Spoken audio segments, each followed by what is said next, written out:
ठीक है, 50 किलो आटा, 70 किलो चीनी, 25 चाय के पैकेट, 50 किलो चावल। ठीक है, हाँ मैं जा रहा हूँ।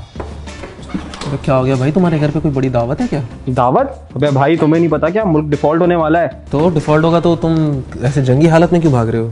भाई जब मुल्क डिफॉल्ट होता है ना, तो ना कुछ खाने को होता है, ना कुछ पीने को होता है, ना तेल होता है, ना गाड़ियां चलती हैं, ना दफ्तर खुलते हैं और ना ही स्कूल खुलते हैं। वैसे क्या मतलब होता है डिफॉल्ट होने का तुम्हारी नज़र में? मुल्क बिल्कुल खत्म हो जाता है। क्या आपको भी यही लगता है कि मुल्क डिफॉल्ट होने का मतलब मुल्क खत्म हो जाना होता है? जिस सूरत हाल से पाकिस्तान अभी गुजर रहा है और जिस तरह की खबरें चल रही हैं, हर शहरी के जहन में कुछ सवालात हैं कि ये डिफॉल्ट क्या होता है, डिफॉल्ट के बाद क्या होता है और डिफॉल्ट से बचा कैसे जा सकता है। और एक और बात, क्या पाकिस्तान सच में डिफॉल्ट होने वाला है?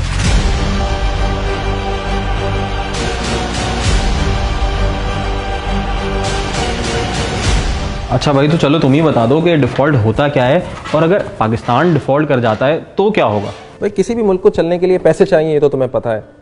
तो पैसे कैसे आते हैं? या तो मुल्क बहुत सारा सामान बनाता है और बाहर बेचता है और वो बाहर से पैसे या डॉलर्स कमाता है। दूसरा तरीका ये होता है कि उसके बहुत सारे लोग बाहर काम करने जाते हैं और वो रेमिटेंस भेजते हैं, तो उससे डॉलर्स आते हैं। तीसरा तरीका ये होता है कि मुल्क डॉलर उधार लेता है और उस उधार को उतारने का जब वक्त आ जाता है, या उसकी किस्त वापस करने का, या उसके ऊपर सूद वापस करने का, और जब मुल्क के पास पैसे नहीं होते तो वो अपने आप को डिफ़ॉल्ट डिक्लेयर करता है। ये होता है डिफ़ॉल्ट। दूसरा सवाल तुम्हारा है कि अब डिफ़ॉल्ट कर गए तो क्या होगा? भाई तुम समोसे पकोड़े नहीं खा सकोगे। हैं? क्या मतलब? ये समोसे पकौड़े कहाँ से आ गए बीच में? भाई पाकिस्तान में खाने पकाने का मतलब एडिबल ऑयल इंपोर्ट होता है। पाकिस्तान में क्रूड ऑयल भी इंपोर्ट होता है, जो बाद में यहाँ की रिफाइनरी से कभी डीजल बनता है, कभी पेट्रोल बनता है और कभी दूसरे ईंधनों में तब्दील किया जाता है। इसी से बिजली भी बनती है। पाकिस्तान में गाड़ियों के इंजन भी इंपोर्ट किए जाते हैं और पाकिस्तान में बहुत सारी मशीनरी जिनसे हमारा मैन्युफैक्चरिंग और टेक्सटाइल सेक्टर चलता है, वो भी इंपोर्ट होते हैं। तो अगर पाकिस्तान डिफ़ॉल्ट कर जाता है, उस सूरत में उसको कोई बाहर का मुल्क कोई सामान इंपोर्ट करने की इजाज़त नहीं देगा, मतलब लेटर ऑफ क्रेडिट उसको नहीं देगा। लेटर ऑफ क्रेडिट ऐसे काम करता है कि जब आपको कर्जा चाहिए होता है तो आप बाहर के किसी बैंक को लिख के देते हो और वो बैंक फिर उस कंपनी को, जिसने या तो कर्जा देना होता है और या तो कोई चीज़ फराहम करनी होती है, उसको लेटर ऑफ क्रेडिट अप्रूव करके देता है कि हाँ मैं गारंटी लेता हूँ कि ये जो शख्स है या ये जो कंपनी है या ये जो मुल्क है, ये पैसे तुम्हें वापस करने की सकत रखता है। लेकिन डिफ़ॉल्ट हो जाने के बाद हमें ये लेटर ऑफ क्रेडिट नहीं मिलता। तो हाँ, इसका वर्स्ट केस सिनेरियो ये है कि बहुत सारी जॉब्स चली जाएंगी, और अगर हम क्रॉप बनाते भी हैं, मतलब हमारा एग्रीकल्चर सेक्टर स्ट्रांग भी है, तो उसकी ट्रांसपोर्टेशन के लिए हमारे पास गाड़ियाँ भी नहीं होंगी। तो पाकिस्तान यहाँ तक पहुँचा कैसे? भाई अपनी आज़ादी से लेकर आज तक पाकिस्तान की माशी सूरत हाल कभी भी मुस्तहकम नहीं रही। इसकी कुछ वजूहात तो बाहर की मतलब एक्सटर्नल हैं, लेकिन इंटरनल भी बहुत सारी वजूहात हैं। मिसाल के तौर पर पाकिस्तान की जितनी आमदन है, मतलब अगर $100 आमदन है तो पाकिस्तान का ख़र्चा $220 है। तो हर साल अगर पाकिस्तान $100 कमाता है तो $220 खर्च करता है, मतलब वो $120 के खसारे में है। अब ये खसारा कैसे पूरा होगा? क्योंकि पाकिस्तान के पास तो ना मैन्युफैक्चरिंग सेक्टर इतना स्ट्रॉन्ग है कि एक्सपोर्ट्स बहुत ज़्यादा हो, ना पाकिस्तान इतनी ज़्यादा सर्विसेज बाहर देता है कि वो अपने डॉलर हासिल कर ले, ना पाकिस्तान के इतने सारे लोग बाहर से रेमिटेंसेस भेज रहे हैं कि वो खसारा पूरा कर दें। तो ये जो $120 का खसारा पूरा करना होता है पाकिस्तान को, उसके लिए उसको चाहिए होते हैं लोन्स।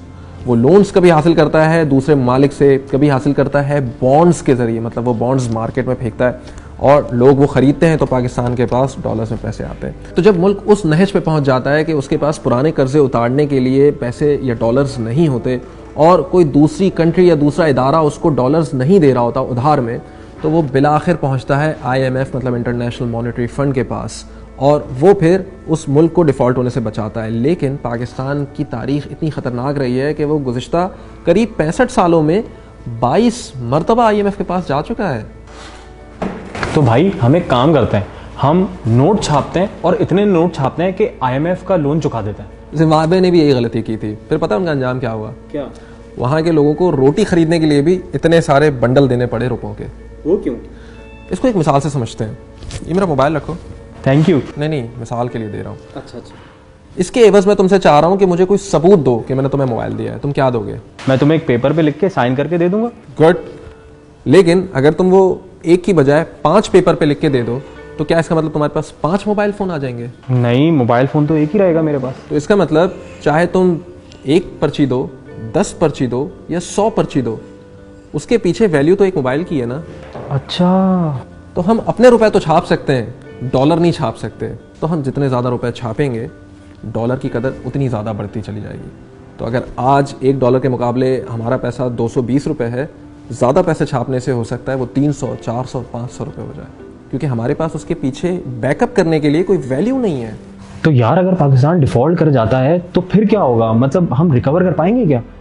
पाकिस्तान कोई पहली कंट्री नहीं होगी जो हाकिम बदहन डिफ़ॉल्ट कर जाएगी। आज से पहले करीब 100 से ज़ायद कंट्रीज़ डिफ़ॉल्ट कर चुकी हैं। और फिर ये होता है कि IMF बीच में पड़ता है या दूसरे ममालिक बीच में पड़ते हैं, वहाँ पे ह्यूमैनिटेरियन एड के नाम पे या मुल्क की रिकवरी के नाम पे उनको कुछ शराइत पेश करते हैं और उनको खाने पीने की एसेंशियल आइटम्स देते हैं, और साथ में ये उनसे वादा लेते हैं कि आज के बाद वो अपनी चीज़ें रिफॉर्म करेंगे, अपनी पॉलिसीज़ बदलेंगे, और अगर उनको कोई उधार मिलेगा तो उसके बदले उनको ज़्यादा इंटरेस्ट रेट्स देने पड़ेंगे।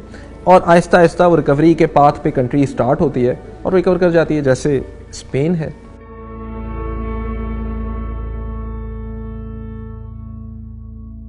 जी जी, अरे थैंक यू सो मच, अरे बहुत शुक्रिया आपका। जी जी, ओके, अल्लाह हाफिज। क्या हुआ भाई, अब तुम राशन लेने तो नहीं जा रहे ना? नहीं नहीं, मेरा वीज़ा लग गया, मैं तो चला। लेकिन तू समझाता बड़ा अच्छा है यार, प्रोफेसर बन जा।